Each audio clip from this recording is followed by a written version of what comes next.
Hello class, it's good to be here again today. My name is Kim Miller and today I'll be discussing my assessment of Remember the Titans. I always find it very interesting the impact that a good leader can make on a team. Their ability to help them overcome obstacles, bring them together so that they can cohesively rise above any circumstance that may arise. And that's exactly what happened in Remember the Titans. Coach Boone affected not only the team, but the community as a whole. At the very end of the movie, an older Cheryl Yost stated that people say it can't work black and white, but here we make it work every day. We have our disagreements, of course, but before we reach for hate, always, always, we remember the Titans. This was over 10 years after Coach Boone had taken the head coach position at T.C. Williams High School. And that ripple effect of his leadership was still being realized. That's awesome leadership. Today I'm going to discuss three things with you. One, the leadership styles of Coach Boone and Coach Yost. Two, the followership styles of some of the team members. And three, the organizational cultural concerns that made it difficult for the team to change. First off, the leadership styles. There are three different types of leadership styles: authoritarian, participative, and delegative. Now, Coach Boone was an authoritarian leader. He knew what needed to be done, he knew how to do it, and he had followers that were motivated to do it. See, Coach Boone knew that if he didn't win games, he was going to lose his job. He knew exactly what needed to be done. He was an authoritarian. He was dead set on what he needed to do. He had some issues to overcome with the followers, but yet when he told them what to do, he expected it to be done. Now, authoritarian leaders are not as effective if their followers don't respect them. And so this is why Coach Boone had to confront Coach Yost on several occasions for his lack of respect. And he told him, you either need to get on board or not. But if you're not going to get on board, you're not going to be here. And he made that very clear. Now, Coach Yost, on the other hand, he was more of a participative leader. He really relied on or preferred the feedback of his followers. Now, on several occasions, Coach Yost went to Coach Boone with some input and looking for some feedback, but Coach Boone was not interested in any of that. Again, he was an authoritarian. He knew what he needed to do, and he was not concerned with the interaction of his followers necessarily, whereas Coach Yost was. So those were the two different leaderships that we were looking at, and Remember the Titans. Now, secondly, we're going to move on to followership types. There is what is called Kelly's two-dimensional model of follower behavior, and that model gives us 5 different follower types. 1, the alienated follower.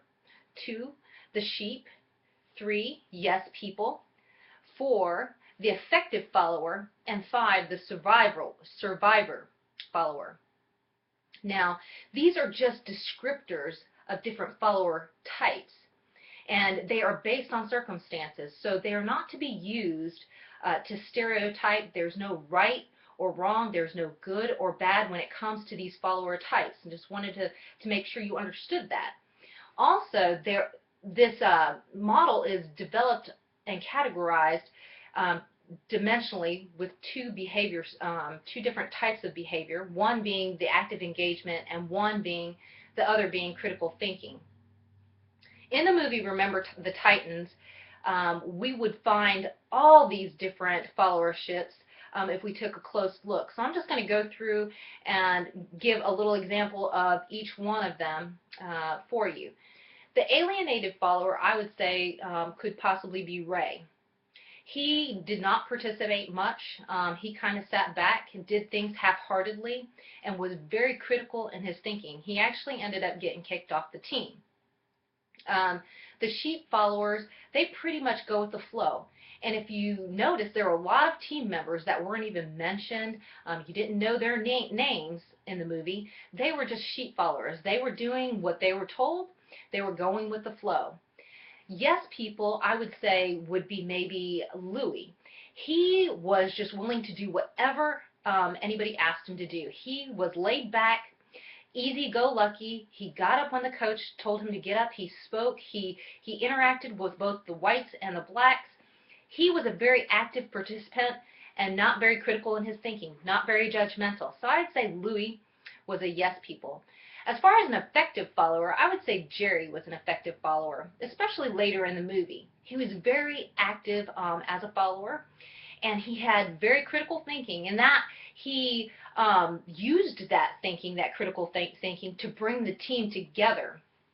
So this was very important as far as being an effective follower. Jerry just kind of pulled things together for the team. A survivor follower can be encompassed in any of these other four followerships. And basically a survivor is just surviving. They're doing their part, and with those different types of characteristics, and they're just doing what they need to do to fulfill that particular mission. So those are the different types of followerships. Now we're going to move on to the third point, and that is organizational cultural concerns. Now, culture is basically the norms, the values, the beliefs of a particular society or organization, as we're talking here. And these are the things that may get in the way sometimes of us being able to accomplish our goals, because they're things that we've gotten used to, things that we do and believe in order to cope with whatever environment we're in. Now, there are three things that I'd like to point out that may or were some cultural concerns for this particular organization, the team, the school, the community. One, T.C. Williams High School was in their first year of integrating both black and white students. Now, at this point in time in history, race discrimination was huge. And so you can imagine, as you're bringing together both blacks and whites for the very first time, it was the first school in their whole region that was integrating like this, that there are going to be some problems and issues as far as race. So that was one huge cultural concern. Two, there were already white players on the team that had their positions. And so you figure there's another whole half of a team now coming, and there's competition for those positions. So there's going to be some concerns there. There's going to be a cultural clash there.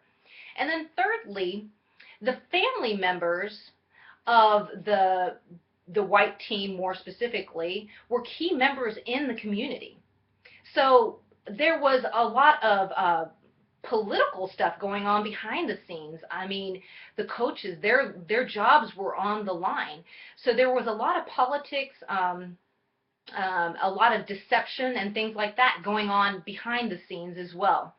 So those were some of the organizational cultural concerns that made it difficult for change for the team. Now, our book discusses transformational leadership, and James Burns defined transformational leadership as a process in which leaders and followers raise one another to higher levels of mortality and motivation. His whole idea kind of centered around the fact that leaders have to have the ability to address the real needs of the followers. And that is exactly what Coach Boone did. He was able to take a team that was close to the brink of destruction, and he brought them to a perfect season of 13-0.